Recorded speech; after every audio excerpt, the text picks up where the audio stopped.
How did you not know? Well, we don't get the full bill text until very close to the time to vote for it. And so that was one section, that was 2 pages that I didn't see. When I say stop electing stupid people to high office, I mean it. And the reason I say it is because it needs to be said. We have elected some of the most ignorant, intellectually incurious individuals into Congress in the Republican Party in the history of the country. And it's saying a lot because, you know, it's not a bunch of brilliant geniuses often that end up in leadership.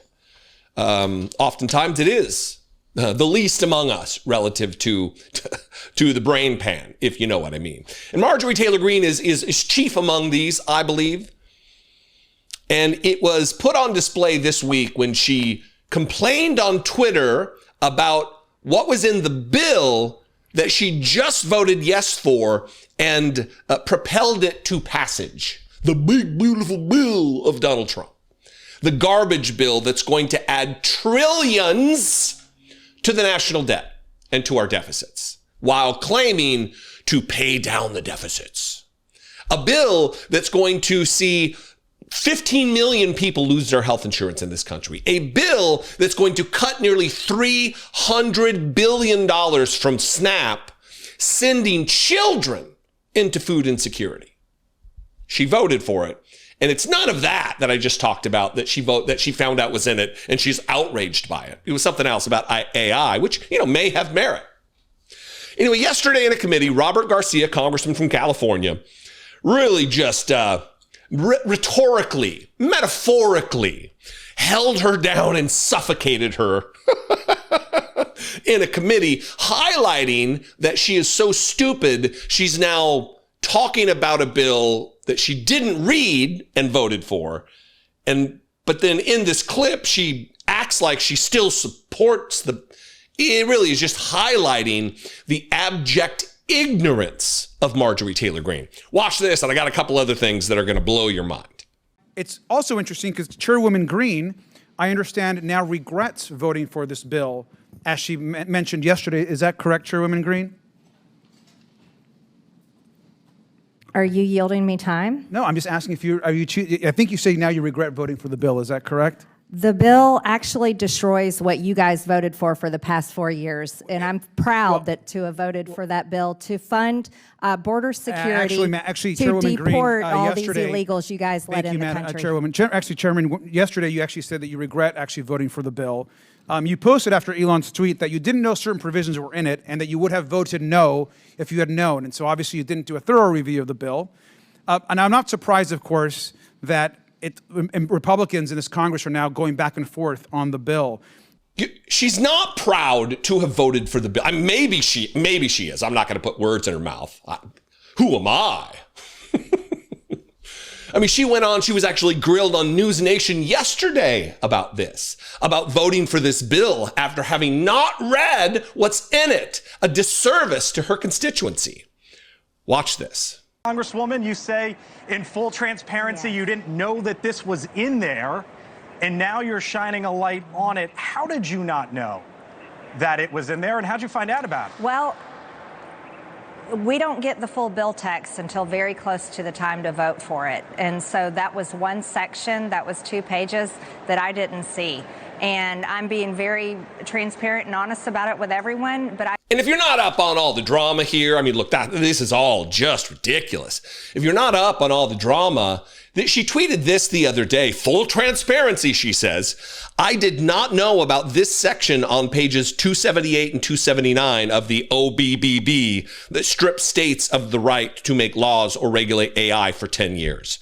I am adamantly opposed to this, and it is a violation of states' rights, and I would have voted no if I had known this was in there. How would you have known it was in there? Maybe read the bill before you vote for it. We have no idea what AI will be capable of in the next 10 years, and giving it free rein and tying states' hands is potentially dangerous. She apparently is also an opponent of not just reading, but also punctuation when she writes. This needs to be stripped out in the Senate. Anyway, I'm not going to continue with the tweet, but She also, prior to or after all of this, she actually took to the House floor. God forbid she ends up in the Senate. She took to the House floor and debated what was in the bill. There was a problem that you will soon find out. Watch 40 seconds of this. I rise today to address the House about a clause that is in the One Big Beautiful Bill. This clause would take away state rights to make laws or regulate AI for 10 years. I think federalism is something that we must always protect, and I warn against the dangers of protecting a tech industry where we have no idea the future of what this industry will hold. AI is rapidly developing. AI has developed quickly over the past few years. Imagine what it will be 1 year from now, 5 years from now, and 10 years from now. Very good points, possibly very good points, absolutely debatable points. The problem lies in the time to debate what was in the bill was before you voted yes and again propelled it to passage, Marjorie Taylor Greene. That's the time to debate the bad points of the bill.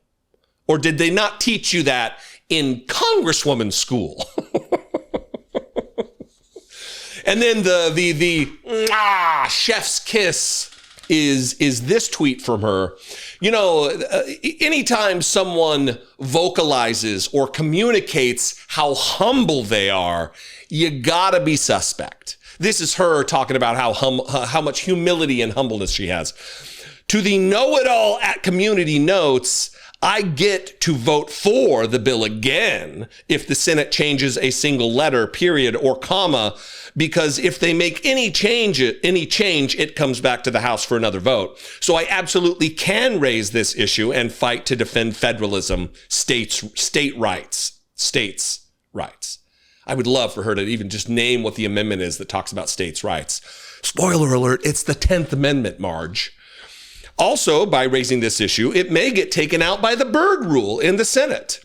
The day I stop being humble, says someone in a very not humble way, and unwilling to admit I missed something in bills with over 1,000 pages or made a mistake and stop being willing to fight for what's right, is the day I turn into the rest of the perfect politicians that never admit a wrong or fight for anything. I'll never do that. That last sentence there, the day I stopped being willing to admit that something I missed in a bill, all you're saying is you didn't do your job.